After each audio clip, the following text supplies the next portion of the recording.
안녕하십니까. 만화공인중개사의 저자 이용훈입니다. 오늘은 부동산공법 제24강 제3편 도시 및 주거환경정비법의 네 번째 시간으로서 사업시행 인가에 대해서 같이 공부하도록 하겠습니다. 자, 정비구역이 지정이 되고 사업시행자가 지정된 다음에 사업을 하는 경우 사업시행자는 바로 사업을 하는 건 아닙니다. 사업시행을 하겠다고 시장군수로부터 인가를 받아야만 정비사업을 시행할 수 있는데, 바로 그 사업시행하는 인가에 대한 걸 오늘 배우는 겁니다. 자, 사업시행자가 정비사업시행자를 말합니다. 사업시행자가 자, 이제 사업을 시행하려면 뭘 해야 되냐면 시장군수에게, 시장군수, 도시 및 주거환경정비법에서 말하는 시장군은 시장군수, 자치구, 구청장을 말합니다. 군수에게 뭘 해야 하냐면 사업 시행 인가해달라고 신청을 해야 된다. 그러면 이제 시장군은 이제 인가를 하는데, 인가를 신청하려면 뭔가 서류를 제출해야 돼요. 서류를. 그러면 그 서류 준비해야 되겠죠. 그 서류 사업시행자가 인가 신청하기 전에 준비해야 되는 걸 이제 살펴보도록 하겠습니다.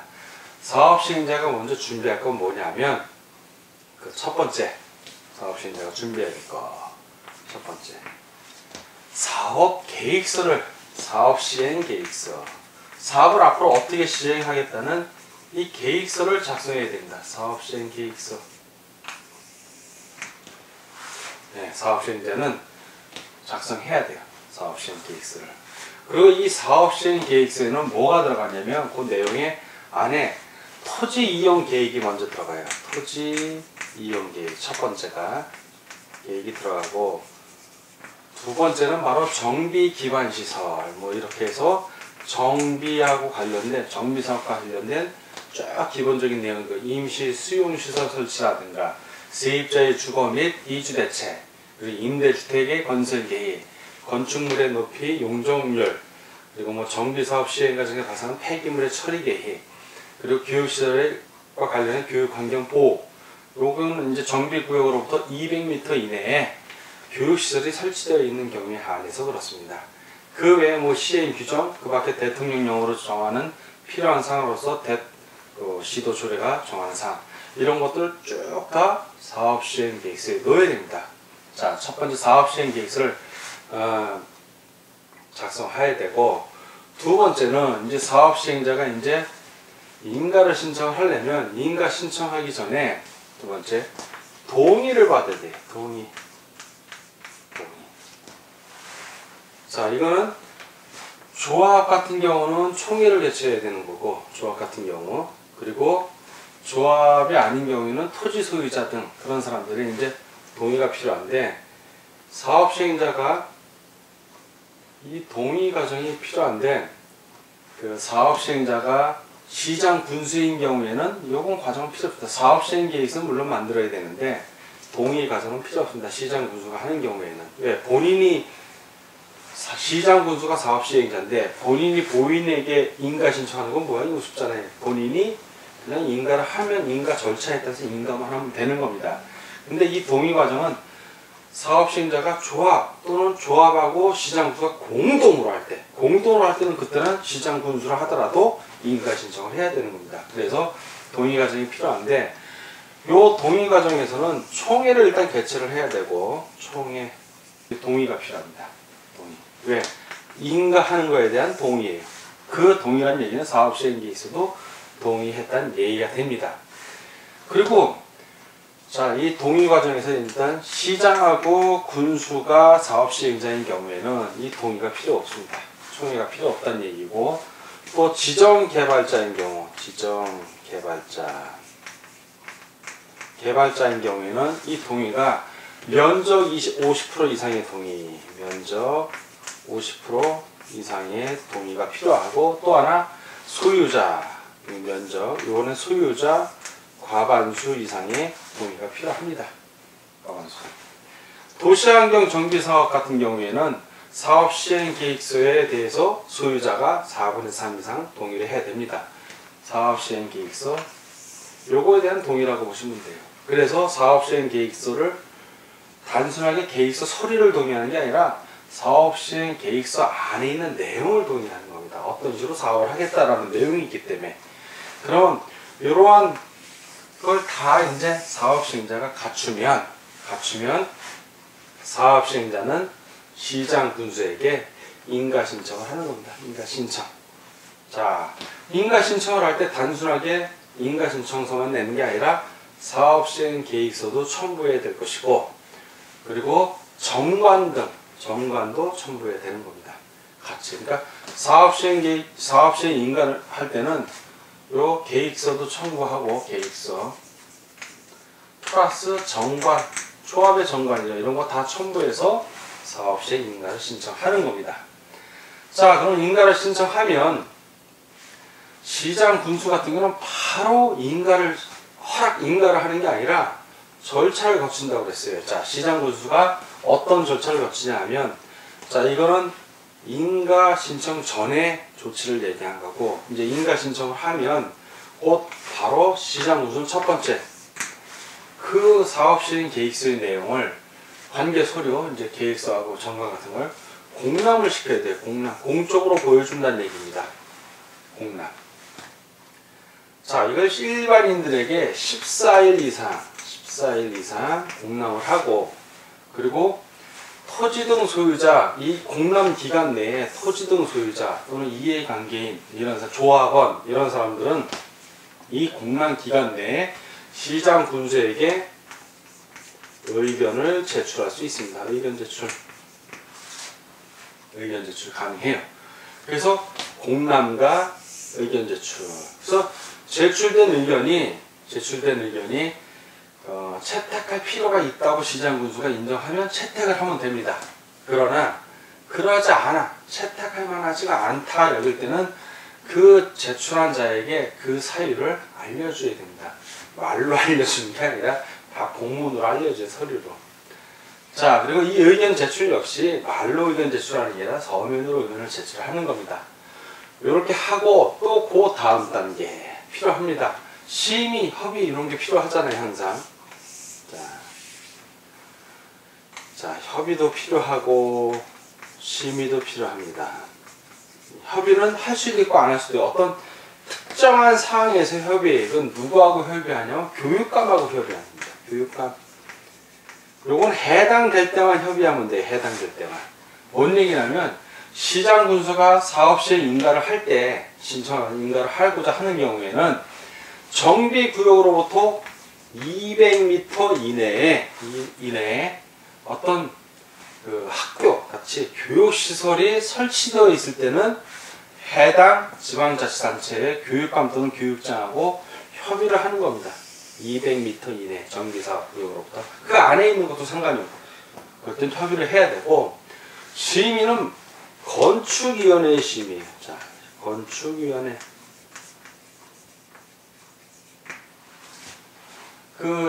특히 요 같은 경우는 이제 건축위는 어떤 경우에 심의를 하냐면, 정비구역이 아닌 구역에서 시행하는 재건축 사업. 자, 요것도 정비구역 안에서 하면 되는데, 정비구역이 아닌 지역에서 정비사업 할 수 있는 게 딱 하나죠. 주택 재건축 사업이에요. 네, 주택 재건축 사업은 정비구역이 아닌 구역에서도 주택 재건축 사업을 할 수 있습니다. 이런 거 하는 경우는 건축물의 높이나 용적률, 층수 같은 거를 산정해야 되기 때문에 해당 시, 군, 구, 자치구에 건축위원회 심의를 받아야 됩니다. 자, 이런 걸 협의도 끝내고 심의를 다 마치면 이제 결정이 되면, 그리고 나서 시장 군수가 뭘 하냐? 사업 시행이 인가했다고 인가를 하면, 자, 인가합니다. 인가. 뭐 이렇게 단 둘의 문제가 아니라, 이렇게 하는 게 아니라 인가했다고 고시를 해야 돼. 인가 고시. 공적으로 알려서 보여주는 겁니다. 인가 고시를. 그러면 그 시장 군수가 사업 시행 인가, 그 시행 계획서, 사업 시행 계획서 작성을 포함하는 겁니다.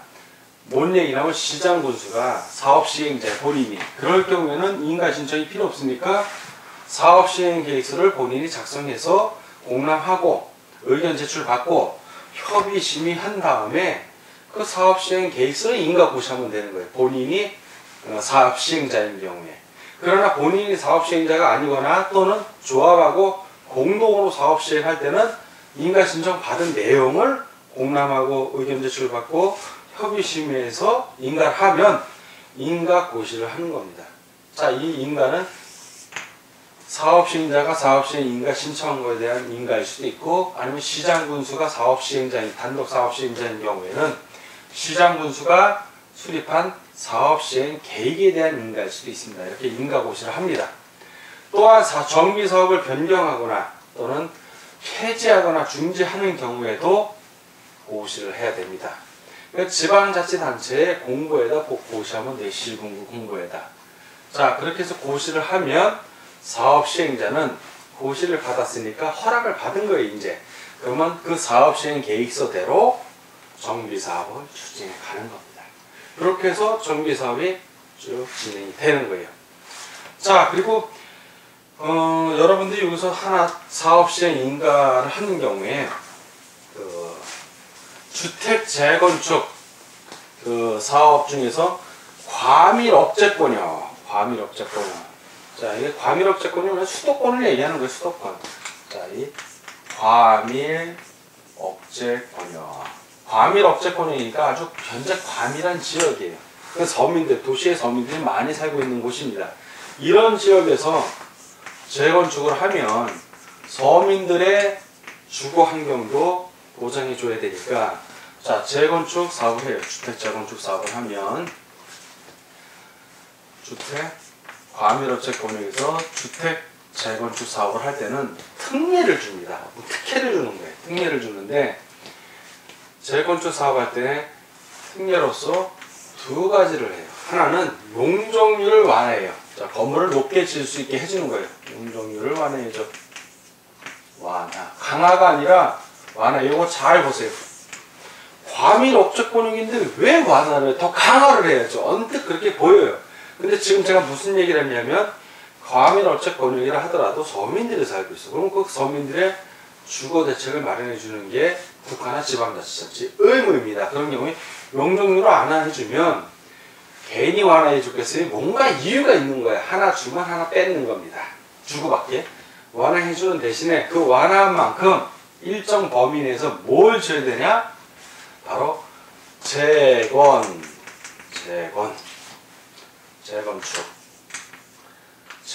할 때 재건축할 때 소형주택 이거를 건설해라 이거예요. 재건축 소형주택을 건설해라. 이거 의무예요. 용적률을 완화해 주는 대신에 재건축 소형주택을 건설해야 된다. 자, 재건축할 때 건설하는 소형주택의 이름이 재건축 소형주택이에요. 자, 이 재건축 소형주택은 어떤 주택이냐면 주거 전용 면적이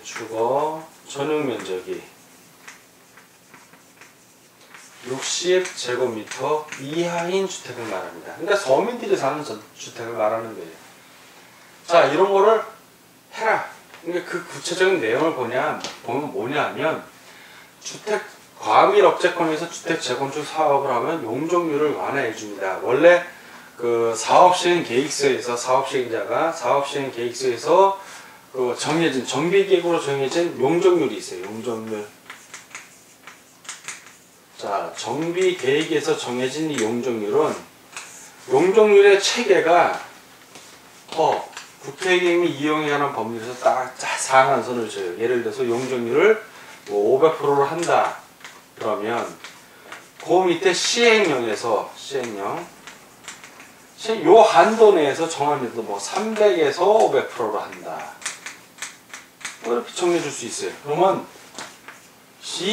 법과 시행령에 따라서 그 한도 내에서 시도의 조례로 각 시도의 조례로 요 한도 내에서 우리 지역은 400에서 450으로 한다. 이렇게 정할 수가 있습니다. 정할 수가 있는 거예요. 아니면 우리는 300에서 400으로 한다. 300에서 400%로. 점점 밑으로 내려올수록 낮아져요.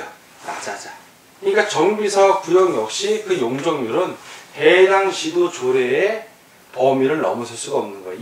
예를 들어 이 경우에는 이 용적률이 최대 해봐야 400%라는 얘기예요. 그런데 법에서 정한 이 법정 상한 용적률은 500%잖아요. 법에서 정한 거는 500%. 자, 이렇게 과밀 억제권에서 주택 재건축 사업을 하는 경우에는 용적률을 완화해서 정비사업의 용적률이 아니라 법정 상한 용적률까지로 늘려준다는 얘기예요. 이게 완화하는 거예요. 건물을 더 높게 짓는 거예요. 그러면 법정 상한 용적률에서 정비 계획으로 정해진 용적률을 빼면 그 차액이 얼마예요? 100%잖아요. 100%. 100% 더 높게 지을 수 있다는 얘기예요.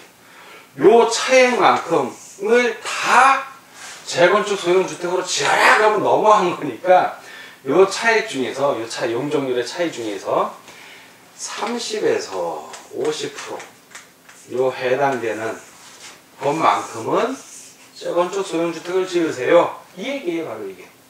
이건 예를 든 거고 이런 건 예를 든 거고 여러분들이 핵심적으로 알아야 될 거는 법적 상한 용적률에서 법에서 최대치로 정해놓은 거 그 용적률에서 정비구역에서 계획상 적어놓은 용적률을 빼면 그 차액만큼 늘어난 거예요.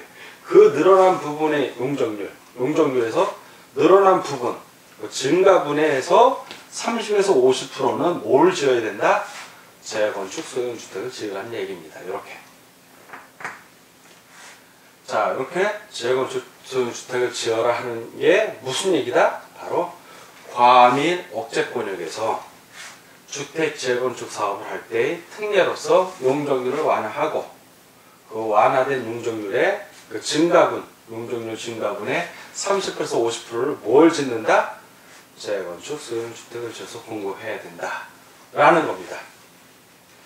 자, 이 경우에 이제 그 정비 계획을 할 때 그 사업 시행자가 이제 사업 시행 인가를 신청하기 전에 미리 재건축 소형주택에 관해서 사업 시행 계획서에 반영을 해야 되죠. 이런 경우에 과밀 억제권역에서 주택 재건축 사업을 하는 사업 시행자는 사업 시행 계획서에 이 내용이 들어가야 된다, 안 들어간다? 들어가야 되는 거예요. 그러니까 용적률이 증가한 것만큼 그 증가분 중에 30%에서 50%를 재건축 소형주택으로 만든다는 거 반드시 기억해 주십시오. 자, 이렇게 사업시행 인가를 정리를 하면 자, 오늘은 그 사업시행 인가를 받기 위해서 사업시행자가 뭘 작성해야 된다? 사업시행 계획서를 만들어야 된다. 만약 시장군수가 시행자인 경우에는 인가를 받을 필요는 없어요. 그냥 사업시행 계획서를 고시를 하면 됩니다. 물론 절차로서 공람을 하고 그리고 의견 제출을 받고 교육장과 협의하고 건축위원회 심의도 받고 해서 인가를 하는 거고 사업시행자가 조합이거나 또는 조합하고 시장군수가 공동으로 하는 경우에는 설사 시장군수가 사업시행자의 파트너로 참여했다 하더라도 그 경우에는 시장군수에게 인가 신청을 해야 됩니다. 그 인가 신청할 때 그냥 인가 신청서 하나만 내는 게 아니라 사업시행계획서와 정관 등을 첨부해서 내고 그러면 시장군수는 바로 인가하는 것이 아니라 일정한 절차에 따라서 공람 14일 이상 하고 주민의 의견 제출도 받고 그리고 협의 그리고 심의 과정을 다 거친 후에 결정이 나면 인가했다고 통보하는 것이 아니라 통보도 하죠 물론 하지만 인가했다고 고시 해당 지자체의 공부에 고시를 함으로써 사업시행 인가가 끝나는 겁니다. 그러면 사업시행자는 고시일부터 고시받은 날부터 이제 효력을 발휘하니까 그 사업시행자가 정비사업을 진행할 수 있는 겁니다.